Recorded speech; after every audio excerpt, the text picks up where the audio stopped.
in daily life.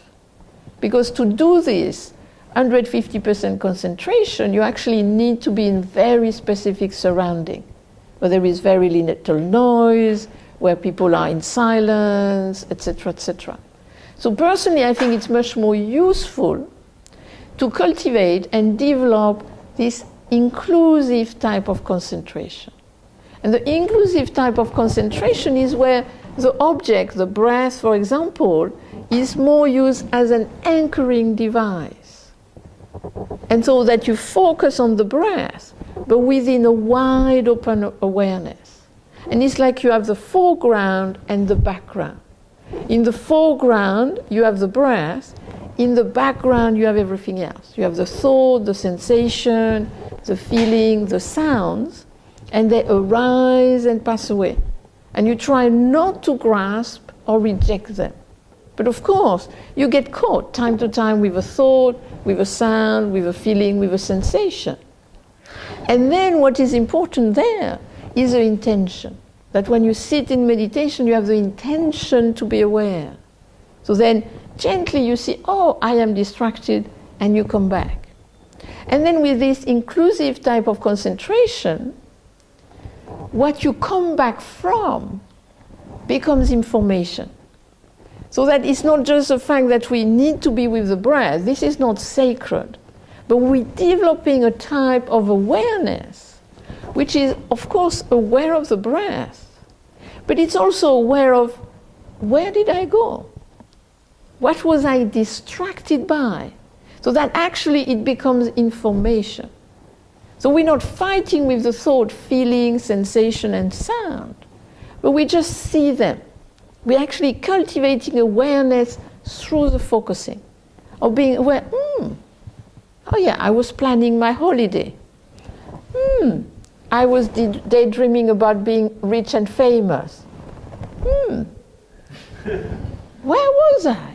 Can't even say where I was. Sometimes it's kind of like you go into a dream and you really don't even know where you are. And then you come back. So this is just, I think, what happens. But I think it can be useful to become aware of it. So it's not a psychological exercise, why am I thinking this? But it's more an awareness exercise of what was I thinking? Where was I? Because we think a lot of things, we have a lot of feelings which we are not really aware of in a really, I would say, experiential way. We go often in a lot of commenting, abstraction, judgment about what's going on. Here is just to see, oh, okay, I was planning, maybe I don't need to plan right now. Because what is interesting with this inclusive concentration and awareness is that you start to see, for example, with the thought, that actually your thoughts are fairly repetitive. You don't think often of a real creative original thought. They are far and few. So in a way then you see, okay, I have thought this before, do I need to thinking for the 155th time right now? And then in a way you have a choice. I don't need to do this right now. And then I choose to come back to the breath. And so each time you choose to come back to the breath, actually that is what's going to have an effect. Because you're not feeding the mental habit, you are dissolving its power by coming back, and actually you can come back over time to its creative functioning. That you want to imagine, you imagine. If you want to plan, you plan, but you don't do it incessantly. You are not taken over by the planning or the daydreaming. In a way, now you have the choice. If I want to do that, I do it. If not, I just come back to the breath. And what is interesting with concentration is that when you come back to the breath, you actually come back to the whole moment. And notice that when you go into abstraction, for example in thought, you are not here. You are in New York, you are 10 years ago or 2 years hence, but you're not here. So one of the functions of the concentration, the anchoring, is the fact that you come back to the whole of the experience. So you are more in the whole of what is going on now. And then you can be clearer about what's going on. In a way, instead of being lost in abstraction or judgment about it.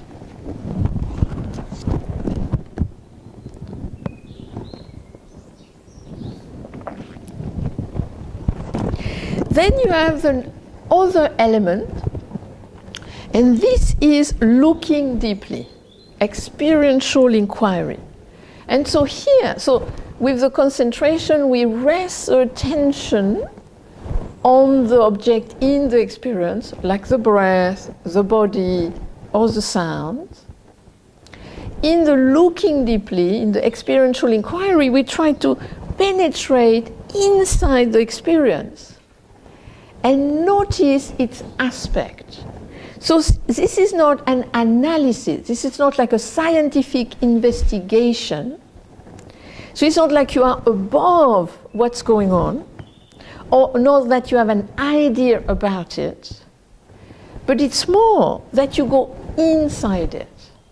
So for example, with the breath, what you can notice is that if you bring the awareness, the concentration to like the breath when it passes at the nostril, then we breathe in, and you can notice a sensation in the nostril that the air is a little cooler. Then when you breathe out, you can notice the air has changed. It's become a little warmer. So just that.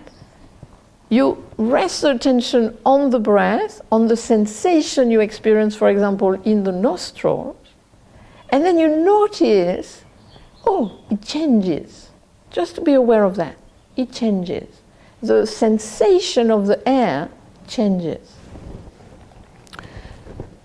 And otherwise, so you can either notice the change in what we focus on, or if you're aware of the body scanning, like being aware of the sensations in the body, being aware that the sensation change.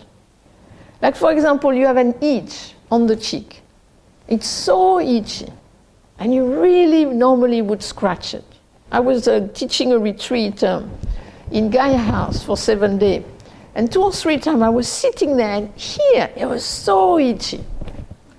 And I did not scratch at all. I just sat there, and I went, and it was so there that you really start to think, I have eczema, what's going on, da-da-da-da. And you stay there. And you also notice that the sensation itself changes. And then you notice that it's gone. It's so gone. And this is what is striking. When you had the sensation of itching, it was so there that you had the feeling it would last forever. And then suddenly it's so gone. And that's what we're trying to experience. The fact that something is there, and when it's so there, we have this feeling of intensity. And because it's intense, we have the feeling it's going to last forever. And then it's so gone. It's really, really gone. I'm not experiencing any itching anymore, and I have not done anything. So that's what the experiential inquiry is about. It's to try to become more aware how things changes. So you can either be aware that the object changed. For example, if you like to do listening meditation, just being aware, the sounds arise and pass away. The bird, the cow, somebody cough, somebody shift, and it just arises and passes away. If a sound lasts a little while, you can notice that it changes within itself. That's what we're trying to do. Just be aware, it changes within itself. That's one way to do the experiential inquiry, or in a way what we can do is focus on the breath, the body, or the sounds, and then notice the changing nature of what appears